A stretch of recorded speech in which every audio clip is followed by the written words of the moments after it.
जय हिंद साथियों। तो जैसा कि आज की वीडियो हमारी होने वाली है ई सर्विस बुक को हम कैसे अपडेट करें एजुकेशन पोर्टल 3.0 पर, यानी कि 3.0 पोर्टल पर हमें क्या करना है, ई सर्विस बुक को हमें ऑनलाइन अपडेट करना है, इसमें अपलोड करना है डॉक्यूमेंट्स, क्वालिफिकेशंस, ठीक है, हमारा कब मतलब जो पोस्टिंग है, ऑर्डर है, डेट वगैरह हर चीज हमको इसमें सिस्टमेटिक करनी है। तो सबसे बड़ी बात यह है कि इसमें हमें कोई गलती नहीं करनी है, क्योंकि हमारी पूरी सर्विस की जो कुछ पूंजी है वो हमारी क्या ई सर्विस बुक में रिकॉर्ड रहती है। तो इसको हमें क्या करना है, गलतियों से बचना है। कैसे इसको हम सिस्टमेटिक इस पर काम करने वाले हैं, स्टेप बाय स्टेप बताने वाले हैं।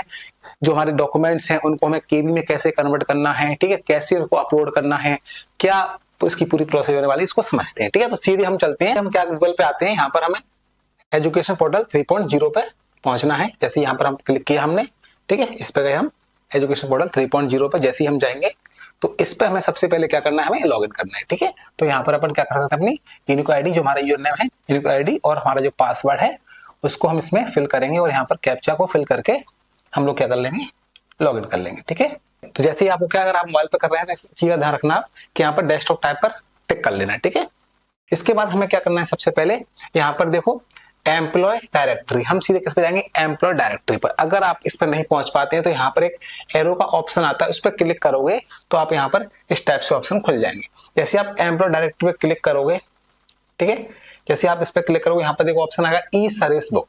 अगर नहीं आता है फिर बोल रहा हूँ, यहाँ पर बैक का आएगा, बैक पे क्लिक करना है, यहाँ पर ऑप्शन आते जाएंगे। ई सर्विस बुक पे आप क्लिक करोगे जैसे, तो यहाँ पर देखो ऑप्शन आ जाएगा ई सर्विस बुक, यहाँ पर देखो बना हुआ है डेड डेस्क, यानी कि आप इसमें एडिट कर सकते हो। ठीक है, जैसे आप इस पर क्लिक करेंगे तो हम यहाँ पर आ जाएंगे। यहाँ पर हमारी 5 स्टेप है, इन 5 स्टेप को हमें बहुत अच्छे से समझना है।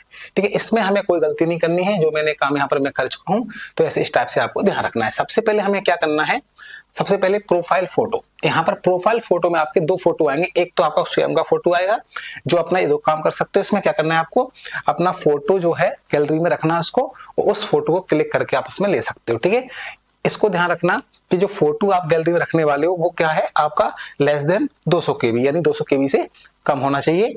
ठीक है, और जेपीईजी पीएनजी फॉर्मेट में होना चाहिए, यानी कि पीडीएफ फॉर्मेट में नहीं होना चाहिए। कुछ लोग क्या गलती कर रहे हैं यहाँ पर कि अपना जो फोटो है उसको पीडीएफ फॉर्मेट में चेंज कर लेते हैं। पहले पीडीएफ नहीं, यहाँ पर आपका इन फॉर्मेट होना चाहिए। कुल मिला के फोटो यहाँ पर अपलोड करनी है आपको। ठीक है, इसके बाद यहाँ पर देखो क्या लिखा है, school board with UDISE code, यानी आप जिस स्कूल में पढ़ा रहे हैं उस स्कूल का फोटो सामने से खींचें जिसपे क्या लिखा हो, स्कूल का नाम लिखा हो और स्कूल का डाइस कोड लिखा हो। ठीक है, अच्छे से दिखना चाहिए, आप इसको कैप्चर कर सकते हो। ठीक है, इसको कैप्चर करके यहाँ पर अपलोड करना है। ये आपका लोकेशन से लेगा जहां पर आप हैं। ठीक है, नहीं है तो आप एक काम और कर सकते हैं, लोकेशन से ही लेगा हालांकि, लेकिन जो फोटो है अगर वो सही नहीं लेता है तो आप इस फोटो को पहले मोबाइल में अच्छे से खींच लें, फिर मोबाइल दूसरे मोबाइल में सामने रख के भी ले सकते हो आप इसको। ठीक है, इसके बाद यहाँ पर क्या ऑप्शन आता है, सेव एंड नेक्स्ट का। जैसे आप सेव करोगे तो ये वाला आपकी जो पहली स्टेप है, कौन सी, प्रोफाइल फोटो वाली, फर्स्ट स्टेप कंप्लीट हो जाएगी। कुछ नहीं है, फर्स्ट स्टेप में 2 चीजें बहुत आराम से करने वाले हैं। 2 फोटो आपको अपलोड करने, एक स्वयं का और एक इसका स्कूल का फ्रंट जिसमें डाइस कोड लिखा हो। और यहाँ पर क्या करना, फिर आप इसको सेव एंड नेक्स्ट पे करना। जैसे आप सेव नेक्स्ट पे कर दोगे तो आप पहुंच जाओगे सेकंड स्टेप पे, फर्स्ट आपकी कंप्लीट हो जाएगी। ठीक है, सेकंड हमारी है समग्र ई केवाईसी।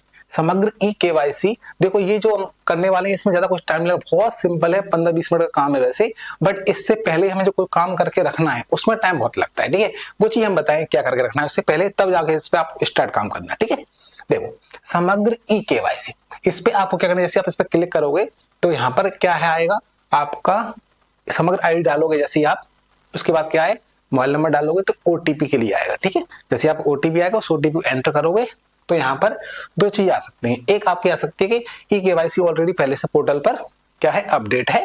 ठीक है, या फिर नहीं है तो आ जाएगा, वैसे सब लोगों ने करके रखी है, नहीं है तो ओटीपी डालोगे तो अपडेट हो जाएगी, ऑटोमेटिक रिकॉर्ड ले लेगा, फिर ये अपने आप ऑटोमेटिक ले लेगा। यहाँ पर आपको दिखाएगा कि पहले से ई केवाईसी है, तो आप बैक जाके दोबारा आ जाना है। ठीक है, अगर ये प्रॉब्लम आती है, अगर पहले से ऑलरेडी दिखाती है पोर्टल पर लिंक, तो क्या करना है, आपको बैक करके दोबारा से आओगे तो यहाँ पर आपको पहले से कंप्लीट दिखाएगा। इसमें आपको कुछ काम ज्यादा नहीं करना है। सबसे पहले समग्र आईडी डालना, मोबाइल नंबर डालना, ओटीपी सेंड करना, ओटीपी आएगा उसको उसमें फिल कर देना। ठीक है, सिंपल सा काम है। इसके बाद मेन पॉइंट आपका आता है, 3rd नंबर आता है हमारा कौन सा, वो है हमारा कौन सा, पर्सनल इंफॉर्मेशन। ठीक है, इस पर थोड़ा सा हमको ध्यान रखना है। यहाँ पर कुछ डिटेल्स हमारी पहले से लिखी हुई आएगी। ठीक है, प्रोफाइल पोर्टल जो डेटा है आपका पूरा यहाँ पर लिखा रहेगा, बस एक बार आप चेक कर लेना सब सही है क्या। इसके बाद क्या करना है आपको, यहाँ पर देखो बेसिक डिटेल्स, बेसिक डिटेल्स भी आपके यहाँ पर पहले से फिल आएंगे। इसमें कोई कॉलम आपका खाली रह सकता है, ठीक है, जो खाली है उसको आप उसको फिल कर देना है, ठीक है। Email ID, mobile number, PAN, height, है ना, region, blood group, voter ID, identification marks, ठीक है, एम्प्लॉय, ट्रेजरी कोड, यहाँ सब लिखा रहता है। आपने कोई दिया वो मार्क, चेहरे पर किस पर तिल वगैरह है, रैंक इन टेट, आपने टेट एग्जाम दिया है तो उसमें आपकी रैंक कितनी है, रोल नंबर क्या है, ये सब यहाँ पर लिखा है। नहीं है तो आप फिल कर सकते हो। जो जो आपका कॉलम खाली है, ऐसे वोटर आईडी वाला खाली है तो उसको फिल कर दो, रिलीजन वाला खाली है इसको फिल कर दो, इस टाइप से जो भी खाली है आप उसको फिल कर सकते हैं, ठीक है। हॉबीज में आपको जो डालना है वो डाल सकते हो भाई, ठीक है। इसके बाद हम बात करते हैं एड्रेस डिटेल्स। एड्रेस में यहाँ पर दो एड्रेस हैं, एक आपका प्रेजेंट एड्रेस है और एक आपका कौन सा है, सेम एज परमानेंट एड्रेस है, ठीक है। इसमें क्या करना है, इसमें बहुत गलतियां कर रहे हैं, उस चीज को आपको ध्यान रखना है। देखो प्रेजेंट एड्रेस में आप एक काम कर सकते हो, आप जहां रह रहे हो वो डाल सकते हो, या फिर अपने स्कूल का ही डाल दो भाई, क्योंकि आप जहां ड्यूटी कर रहे हो वो स्कूल का ही तो है, ठीक है। तो प्रेजेंट एड्रेस में आप क्या है, जहां रह रहे हो वो डाल दो, या फिर अपने स्कूल का डाल दो, सबसे बेस्ट, ठीक है। ये आपका प्रेजेंट एड्रेस, लाइन 1 लाइन 2 में भी आप कुछ डाल सकते हो जो आपकी इच्छा हो, ठीक है। इसके बाद हम बात करते हैं स्टेट, डिवीजन, ठीक है, डिस्ट्रिक्ट, ब्लॉक और पिन कोड। सिंपल सा है, कुछ खास नहीं, इसमें एड्रेस का नंबर लिख देना, गांव क्या है, गांव या स्कूल जो भी नाम है, ठीक है।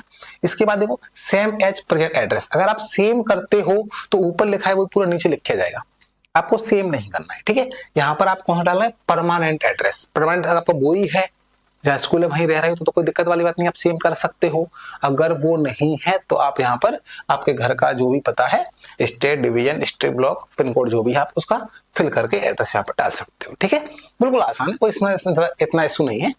मेन चीज वो हम बताएंगे आगे। चलिए इसके बाद हम बात करते हैं फैमिली डिटेल्स। ये क्या है, यहाँ पर फैमिली डिटेल में आपको एक तरह से बोल सकते हैं नॉमिनी, नॉमिनी के फॉर्म में आपको यहाँ पर डिटेल देनी है। फैमिली डिटेल्स, फैमिली या पूरी फैमिली की डिटेल दे सकते हो, ठीक है, आपको जितना लग रहा है, या फिर आपने एक दो आपको लग रहा है कि दो काफी है, दो से दे दो, है ना भाई। जैसे शादी हो गई तो हस्बैंड है तो वाइफ का, वाइफ है तो हस्बैंड का, ठीक है। या अपने बच्चों का भी दे सकते हैं इसमें, ठीक है। अब यहाँ पर क्या करना है वो मैं आपको बताता हूँ। देखो सबसे पहले क्या करना है, सिलेक्ट। आप सिलेक्ट पे क्लिक करोगे तो यहाँ पर देखो ऑप्शन आ गए, डॉटर, अडॉप्टेड सन, ब्रदर, सिस्टर, जो भी है यहाँ सब, father, mother, wife, sister, husband सब आ जाएंगे, ठीक है। रिलेशन का इसका नाम लिख देना, कौन है वो आपके, ठीक है। और यहाँ पर इसकी डेट ऑफ बर्थ, यहाँ पर ऐड पे क्लिक कर देना। जैसे आप ऐड पे क्लिक करोगे तो यहाँ पर वो चीज यहाँ पर लिखी आ जाएगी, एक ऐड हो जाएगा। फिर दोबारा करना, दोबारा ऐड करना, फिर दो लोग जुड़ जाएंगे। 3 बार करोगे 3 ऐड जुड़ जाएंगे। नहीं है तो बस एक बार करके ऐड करके छोड़ देना बस आपको, तो वो यहाँ पर आ जाएंगे, ठीक है। आपको हटाना तो आप रिमूव भी कर सकते हो, आपको दोबारा फिर करना हो, ठीक है। इसके बाद हम बात करते हैं, यहाँ पर आप चेक भी कर सकते हो गार्डियंस का रिलेशन क्या है, नेम क्या है और डेट ऑफ बर्थ क्या है।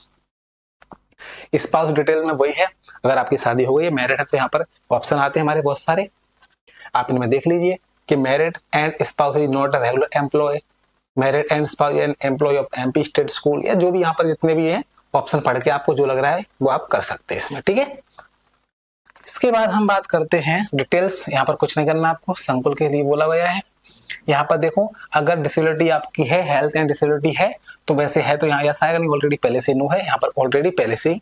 फिर आपको लगता है कि एडिट करना है, गलत है, तो आप यहाँ पर जाके एडिट कर सकते हैं इसको, ठीक है। बट ये पहले से है, आप लोग नहीं है तो नहीं है तो है, फिर आपको लग रहा है गलत है तो एड कर सकते हैं इसको, ठीक है। इसके बाद हम बात करते हैं पोस्टिंग डिटेल्स। यहाँ पर हमको थोड़ा सा ध्यान रखना है, जो पोस्टिंग डिटेल्स है इसका हमें अच्छे से विशेष ध्यान रखना है, ठीक है। सबसे पहले देखो यहाँ पर फर्स्ट अपॉइंटमेंट ऑर्डर नंबर, जब आपके लिए ऑर्डर आया था, जो लिस्ट जारी हुई जिसमें आपका नाम था भाई, उसका नंबर यहाँ पर डालेगा। First appointment order date, order जो आया था वो किस तारीख को आया था उसका डेट डली रहती है ऑर्डर पे, वो यहाँ पर डेट डलेगी। फर्स्ट अपॉइंटमेंट ज्वाइनिंग डेट, आपने स्कूल में किस तारीख को ज्वाइन किया था, या स्कूल में किस तारीख को ज्वाइन किया था, वो आपको यहाँ पर डेट आएगी, है ना। स्कूल में जब आप पहुंच गए थे वो वाली डेट यहाँ पर आएगी, ठीक है। इसके बाद हम बात करते हैं करंट।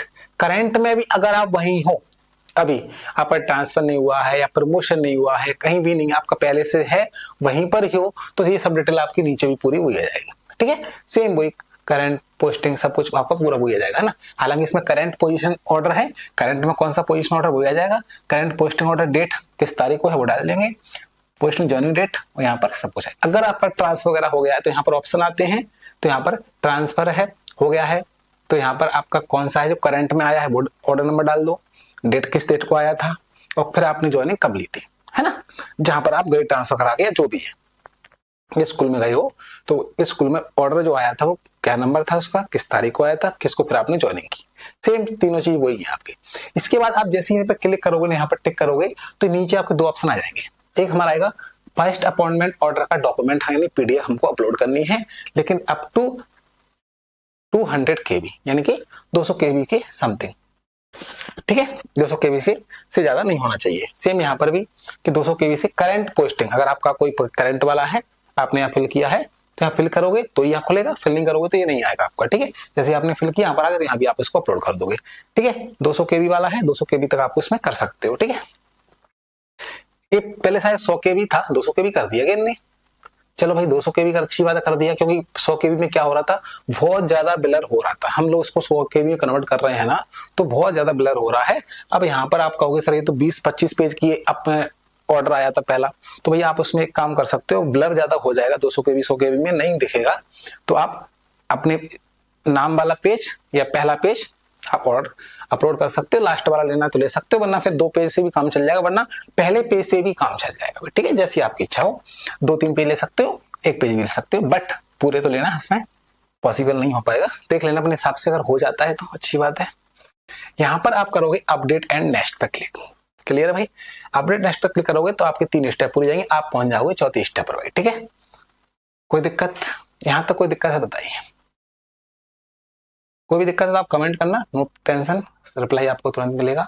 इसके बाद हम आ जाएंगे 4th स्टेप पर, जैसे आप सेव नेक्स्ट करोगे हम आ जाएंगे 4th स्टेप पर, वो है हमारी क्वालिफिकेशंस। अब इसमें भी कुछ खास नहीं है बस, लेकिन हाँ इसमें विशेष ध्यान रखना है हमको, क्योंकि क्वालिफिकेशन में आपने जब ज्वाइनिंग ली थी उस टाइम पे जो डॉक्यूमेंट आपने दिखाए थे या आपने बताए थे वो कौन कौन से डॉक्यूमेंट थे, ठीक है, वो डॉक्यूमेंट यहाँ पर आपको अपलोड करना है, ठीक है। विथ सिलेक्ट करते जाओ, डॉक्यूमेंट अपलोड होते जाएंगे। मान लो आपके जैसे 10th 12th ग्रेजुएशन, फिर कोई डिप्लोमा हो गया, फिर डिग्री हो गया, डीएड या बीएड, मतलब 4 चीज मांगे चल रहा हूँ मैं, ठीक है। हो सकता है पोस्ट ग्रेजुएशन तो 5 चीजें भी दिखाई, कुछ लोग ऐसे भी होंगे पोस्ट ग्रेजुएशन भी है, ठीक है। हो सकता है कुछ ऐसे होंगे जिन्होंने क्या है ज्वाइनिंग के बाद कोई डिग्री करी हो, उसका क्या हो आप लोगों ने परमिशन ली होगी, है ना, अनुमति ली होगी एग्जाम देने की, ठीक है, वो वाली भी होगी, तो इसमें सब बताने वाला हूँ, ठीक है। इसमें बहुत ध्यान रखना है, ये गलती चांस में बहुत होते हैं। देखो सबसे पहले क्वालिफिकेशन, मान लो हम सबसे पहले 10th ले लेते हैं भाई, ठीक है। आप जैसे यहाँ पर 10th का लोगे तो हाई स्कूल सिलेक्ट कर लेना, 11 12th लो तो ये कर लेना, डिप्लोमा है कोई डीएड बीएड है तो आप कर सकते हो, पोस्ट डिप्लोमा है तो ग्रेजुएट है, डिग्री है तो डिग्री कर सकते हो, ये सब उसमें ऑप्शन दिया हुआ है, ठीक है भाई। नहीं अदर है कुछ तो अदर भी कर सकते हो। यहाँ पर आपको लिखना है बोर्ड यूनिवर्सिटी का नाम, कौन से बोर्ड से किया आपने, एमपी बोर्ड यूपी बोर्ड जो भी आपका है, आप यहाँ पर बोर्ड का नाम डाल देंगे, ठीक है भाई। पासिंग ईयर आपने 10th किया, 10th कौन साल में किया है, और रिजल्ट का टाइप क्या है भाई आपका, रिजल्ट का टाइप क्या है, मतलब इसमें 2 ऑप्शन है, एक परसेंटेज एक ग्रेड, आपको रिजल्ट परसेंट में आया था कि ग्रेड में आया था, वो आपको यहाँ पर सिलेक्ट करना है। अगर आप परसेंट सिलेक्ट करोगे तो यहाँ पर आप परसेंट भरना पड़ेगा, और ग्रेड करोगे तो ग्रेड आपको फिल करना पड़ेगा। यहाँ पर आपका डॉक्यूमेंट है, देखो upload certificate PDF up to 100 KB, ठीक है। यहाँ पर 100 KB से कम की फाइल बताऊंगा मैं कैसे बनाते हैं, अगर आपको नहीं आता है तो कमेंट करिए, आपके लिए तुरंत वीडियो आएगी, बताएंगे इसमें कि 100 KB से कम कैसे वीडियो हम मतलब कैसे फाइल को कन्वर्ट कर सकते हैं बिल्कुल बिना कोई ऐप के, ठीक है। चलिए, do you complete this qualification after first appointment joining date, क्या आपने जो यहाँ पर सिलेक्ट किया है वो क्वालिफिकेशन ज्वाइनिंग के बाद की है, या की है तो यस, नहीं की है तो नो। वैसे 10th तो हम सबसे पहले कर लेते हैं, ज्वाइनिंग तो बाद में मिलती है, तो यहाँ पर तो हम ऑब्वियसली नो करेंगे, ठीक है भाई। और यहाँ पर कर देंगे ऐड पे क्लिक, जैसे ही ऐड पे क्लिक करोगे तो ऐड ये वाली चीज यहाँ पर ऐड हो जाएगी एक, ऐसे मैंने 4-5 की, यहाँ पर देखो 4-5 है इस टाइप से। जैसे ही आप यहाँ पर ऐड पे क्लिक करोगे वो ऐड यहाँ पर आ जाएगी, फिर यहाँ पर ऑप्शन फिर खुल जाएगा, फिर दोबारा जाएंगे यहीं सेम कहानी वही, सिलेक्ट पे क्लिक करेंगे, फिर 12th के लिए कर देंगे, फिर 12th किससे की है हमने, कौन सी यूनिवर्सिटी से की है, कौन सी बोर्ड से, कौन सी साल में की है, कौन सा उसका टाइप है, परसेंटेज या ग्रेड वाला है, फिर यहाँ पर यस नो, मतलब वही अपॉइंटमेंट के बाद की है पहले से है तो नो कर देना, यहाँ पर पहले से ही है तो यहाँ पर अपन फाइल का अपलोड कर देंगे, ठीक है। उसमें परसेंट का ऑप्शन आ जाएगा, परसेंट आप उसमें फिल कर देना, और यहाँ पर ऐड पे क्लिक करें, जैसे ऐड क्लिक करोगे यहाँ पर 2 ऐड हो जाएंगे, जितनी आपकी डिग्री है वो यहाँ पर ऐड होती जाएंगे, ठीक है। सेम आपका ग्रेजुएशन और डिप्लोमा के लिए जाएगा। ये से आप इस पर क्लिक कर दोगे तो यहाँ पर फिर आपका क्या आएगा, सेव एंड नेक्स्ट का ऑप्शन आ जाएगा, इस पर क्लिक करना, तो ये आपकी 4 स्टेप कंप्लीट हो चुकी है, जो कि बहुत ज्यादा इंपोर्टेंट थी। इसके बाद लास्ट आपकी बचती है पोस्टिंग वाली, सबसे लास्ट आपकी है पोस्टिंग वाली। इसमें हमें क्या करना है देखते हैं, इसमें सबसे पहले क्या करना है, देखो पोस्टिंग टाइप, आपका पोस्टिंग टाइप कैसा है भाई, मतलब आप अभी जो काम कर रहे हो फर्स्ट अपॉइंटमेंट वाले पे ही कर रहे हो, यानी जब आपकी ज्वाइनिंग हुई थी आप वहां से अभी तक वहीं हो तो फर्स्ट पे करना। ये हो सकता है जब से आपका ट्रांसफर हो गया है तो ट्रांसफर क्लिक करना, या सिविलियन सिविलियन या प्रमोशन हो गया है, जो कुछ भी आपका इसमें आ गया है, जो अभी आप जिस पोजीशन पे हो उसमें किसमें काम कर रहे हो आप उसमें से वो प्रोविजन टाइम में हो या यूपीपी में हो, जो भी है आप इस पर क्लिक कर देना। ठीक है, इसके बाद ऑर्डर नंबर यहाँ पर डाल देना भाई। जो ऑर्डर नंबर आपका जब काम कर रहे हो तो वो पोस्ट आया हो तो उसका ऑर्डर नंबर क्या है, किस तारीख को आया था, तो यहाँ पर अपन सपोर्टिंग डॉक्यूमेंट भी अपलोड कर देंगे। ऐसे मान लो कि भाई हमारा पोस्ट टाइप ट्रांसफर हो गया तो हम ट्रांसफर वाला इसमें भर देंगे, इस टाइप से है ना, इस टाइप से भर देंगे। ठीक है, इसके बाद हम बात करते हैं पोस्टिंग ऑफिस कोड, यानी कि आपके स्कूल का डाइस कोड, कि भाई आप जहाँ काम कर रहे हो उसका ऑफिस का कोड क्या है, यानी कि डाइस कोड क्या है। पोस्टिंग ऑफिस नेम, आपके स्कूल का नाम क्या है जहां पर आप काम कर रहे हो, या जो भी आपका ऑफिस है उसका नाम क्या है। इश्यूइंग अथॉरिटी, यानी कि आपका जो अथॉरिटी यानी जो पेमेंट वगैरह या फिर जो विभाग आपको इसको संभालता है वो कौन सा है। ऐसे मान लो शिक्षा विभाग तो आपका डीईओ ऑफिस, इस टाइप से डीईओ या अपने शहर का नाम लिख सकते हो, ठीक है ना। इसके बाद डेजिग्नेशन में आता है आप किस पद पर हो, यहाँ पर ऑप्शन आ जाते हैं। ठीक है, joint director, additional director, deputy director, assistant regional planning director, जो भी बहुत सारे, प्रिंसिपल, समझा शिक्षक, लेक्चर, एचएम, जो भी कुछ है आप उसमें फिल कर दे, यूडीटी एलडीटी सब कुछ इसमें। ठीक है, सब्जेक्ट भी फिर वो जाता है फिल कि भाई आप हो सकता है कौन सा सब्जेक्ट से हो, और यहाँ पर ऐड पे क्लिक करना। जैसे आप ऐड पे क्लिक करोगे तो यहाँ पर आपका ऐड हो जाएगा। यहाँ पर देखो स्टेटस दिखाएगा पेंडिंग। अब पेंडिंग क्यों दिखा रहा है, क्योंकि आपने अभी देखो लॉक एंड सबमिट नहीं किया है। जैसे आप लॉक सबमिट कर दोगे यहाँ से तो ये पहुंच जाएगा आपके संकुल या आपके यहाँ पर हेड ऑफिस में, वहां पर आपके पहुंच जाएगा और फिर वहां से इसको वेरीफाई किया जाएगा। ठीक है, फिर भी आपको लोग क्या करना है, लॉक एंड सबमिट पे थोड़ा सा नहीं करना, भी पहले पूरी एक अच्छी बार इसको पूरा फिल करके एक बार फिर दोबारा से चेक कर लेना, क्योंकि ये सबमिट आपने सेव कर दिया है तो आप दोबारा चेक कर सकते हो, नहीं हटेगा। जब लॉक कर दोगे ना तो फिर क्या होगा, लॉक करने के बाद फिर वो चेंज नहीं होगा, इसलिए लॉक करने से पहले दो बार अच्छे से चेक करना। बहुत सिंपल तरीका। अब इसमें क्या क्या दिक्कत आने वाली है उसकी थोड़ा बात करते हैं। सबसे पहली दिक्कत आपकी जो आने वाली है, सबसे जो पहली आपकी जो दिक्कत है वो है आपकी होने वाली है कौन सी, फाइल साइज। तो भाई जो फाइल का साइज है वो आपको दिक्कत करने वाला है, जो फाइल का साइज है वो आपको दिक्कत करने वाला है। तो भाई बिना ऐप के फाइल का साइज हम कैसे कन्वर्ट कर सकते हैं वो मैं आपको बता दूंगा। ठीक है, दूसरा हम पीडीएफ कैसे बनाते हैं, पीडीएफ की कैसे बनानी है, ठीक है, फोटो की या डॉक्यूमेंट की जो भी, वो मैं आपको बता दूंगा। ठीक है, आपको बस कुछ नहीं करना, वीडियो को लाइक करना है, चैनल को सब्सक्राइब करना है पहली बार है तो, और कमेंट करना है कि भाई हमको पीडीएफ बनाना कैसे। तो आपके लिए तुरंत एक वीडियो आने वाली है जो कि आपको तुरंत देखोगे, 2 मिनट का काम है और आपको सीख जाओगे बहुत आसान तरीके से, कहीं भी आपको नहीं भटकना। ठीक है, और अगर वीडियो अच्छी लगी है तो वीडियो को लाइक कर दें, शेयर कर दें। मिलते हैं वीडियो में, धन्यवाद।